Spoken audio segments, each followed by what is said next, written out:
और Nifty bank ये भी पिछले हफ्ते गिरा है और 50 डे मूविंग एवरेज से नीचे ही बंद हुआ है। तो क्या नीचे बंद होना कुछ ज़्यादा मायने रख रहा है यहाँ पे? क्या इसका कोई स्पष्ट संकेत है? Most likely Nifty bank 200 DMA की तरफ जा रहा है। ओके, मोस्ट लाइकली, यानी इसका जो लो बना था 45828 या 45,800 का, वो लो रीटेस्ट हो जाता है ऐसे ऐसे सिचुएशन में। ये तब तक वैलिड रहेगा, अब आज का डेटा बता रहा हूँ, आज के डेटा के हिसाब से ये तब तक वैलिड रहेगा जब तक 49,700, अब 500 की जगह आज का डेटा 700 कह रहा है, जब तक वो नहीं निकल जाएगा तब तक ये सेल ऑन राइज रहेगा। सेल ऑन राइज तो पहले भी रखा है मैंने इसको, तब तक ये सेल ऑन राइज रहेगा। और इसका रेंज अब आप समझ लें 45,800 से लेके 49,700 का ये रेंज हो जाएगा, बड़ा 2000 पॉइंट का निफ्टी बैंक का। ओके, तो यहाँ पे अगर किसी को अपने पोर्टफोलियो में कुछ हटाने की ज़रूरत है, तो क्या वापस वही फॉर्मूला लगाएं कि जहाँ भाव बहुत चढ़े हैं, जहाँ मूल्यांकन बहुत बढ़ा है? ऑब्वियस तौर पे पीएसयू बैंकों में हमने पिछले 1 साल में बहुत तेज़ी देखी है, तो क्या वहीं पर आपको सावधान होने की ज़रूरत ज़्यादा है, या अक्रॉस द बोर्ड आपको बैंकिंग सेक्टर में अगर ये करेक्शन आता है 46,000 तक का, तो उसका असर देखने को मिलेगा? आपने एक्चुअली बिल्कुल मेरे मुंह से बात ले लिया, ऐसा लगता है कि पीएसयू बैंक में ही प्रॉब्लम आएगी। वहाँ पे कहानी पे वैल्यूएशन जा रहा है। कुछ रिजल्ट्स अच्छे हैं राजू जी, इससे तो मैं इनकार नहीं कर सकता, रिजल्ट्स अच्छे हैं, बैलेंस शीट भी क्लीनर है, लेकिन मुझे पीएसयू बैंक में खतरा बड़ा नज़र आ रहा है। मैं स्टेट बैंक की बात नहीं कर रहा हूँ, बिकॉज़ उसको पीएसयू बैंक नहीं, उसको एक पूरा का पूरा पूरे बैंक का रिप्रेजेंटेटिव आपको कंसीडर करना है।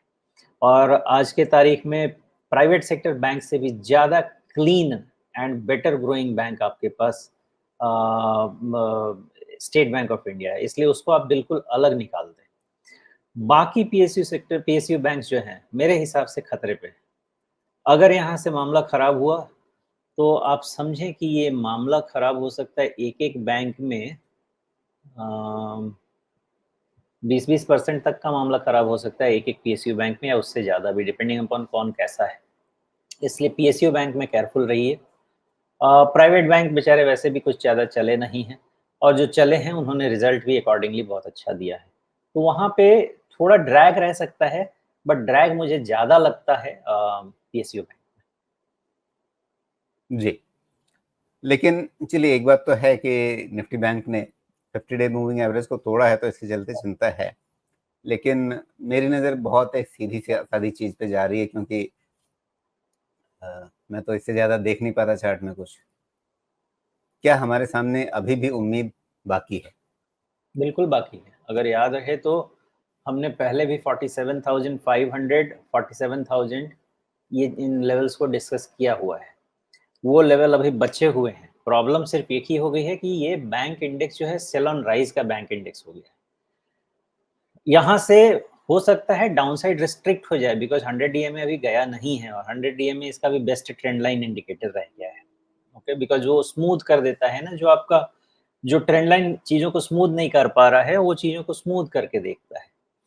यहाँ से बैंक इंडेक्स में एक बाउंस पॉसिबल, 100% पॉसिबल है। सस्टेन करेगा कि नहीं वो नहीं पता, और यही कह रहा है डेटा कि 49,700 के पहले सस्टेन करने की कोई बात नहीं की जा सकती है। तो अभी क्लोज कहाँ है? 47,449, और यहाँ से बहुत ज़्यादा डाउनसाइड तो बात कर नहीं पा रहे हैं। करीब-करीब 1000 पॉइंट के आसपास की बात ही हो पा रही है, उससे ज़्यादा तो हो नहीं पा रही है। तो फेवरेबल कंडीशन बैंक में वैल्यूएशन वाइज ज़रूर हैं। अगर आप देखेंगे ना, ये इंडेक्स अगर गिरा भी, तो वो इंडेक्स में गिरने में वेट ज़्यादा पीएसयू बैंक का होगा और प्राइवेट सेक्टर बैंक का कम होगा, ऐसा मेरा अंदाजा है। जी। तो यहाँ निफ्टी बैंक में इससे पहले जो हमने मार्कर लगा रखे थे 47,000 का, 48,000 का, 48,500 का, तो अब इनको क्या-क्या रिवाइज़ कर लेना है? अभी आप इसको रखिए 49,500 पे। एक आधा हफ्ते में तुरंत निकलेगा नहीं, मैं फाइन ट्यून कर दूँगा। शायद बुधवार को ही मैं फाइन ट्यून करूँगा, क्योंकि जी। एक दिन के डेटा से बहुत चेंज नहीं करते हैं, 49,500 पे ही रखते हैं। हाँ, लेकिन किसको? क्या 48,500 को अब हम 49,500 मान लें? जी, बिल्कुल, वो मानना ही पड़ेगा, ओके। 49,500। जी। तो जब तक अब ये 49,500 यानी एक तरह से जहां तक रिकॉर्ड हाई बना था क्लोजिंग लेवल पे, उसके ऊपर निकले बिना अब वापस निफ्टी बैंक में बेहतर उम्मीदें नहीं की जा सकती। मोटा मोटा निष्कर्ष ये है। बिल्कुल बिल्कुल। मतलब तब तक खतरा बना हुआ है। तो क्या ये अब 49,500 मतलब 4 जून के बाद ही पार होगा क्या? अभी स्ट्रेंथ नहीं है इसमें राजीव जी, या तो आप ये समझें कि अगला तो 3-4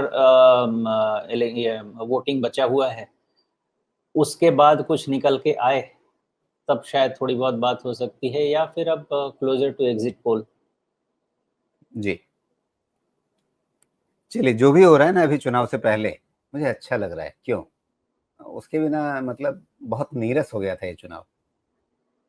नहीं, वैसे भी राजू जी मुझे ये लग रहा है कि प्रॉब्लम कहाँ थी। प्रॉब्लम ये हो गई थी कि अब बीजेपी ने खुद ही ओवर एक्सपेक्टेशन 400 का लगा रखा था। मार्केट तो, मैंने जितने रिपोर्ट पढ़े, मार्केट 300 से 330 यही रेंज में जा रहा है। तो 300 से 330 के रेंज में जा रहा है तो तकलीफ कहाँ है? कोई तकलीफ मुझे तो नहीं लगती। अब थोड़ा अगर बीट हुआ तो 350 भी हुआ, तकलीफ तो होनी नहीं चाहिए किसी भी तरह से। अगर एनडीए 300, 330, 350 में आता है, कितना भी हॉर्स ट्रेडिंग करेंगे तो 330 के नंबर को आप 270 नहीं ला सकते।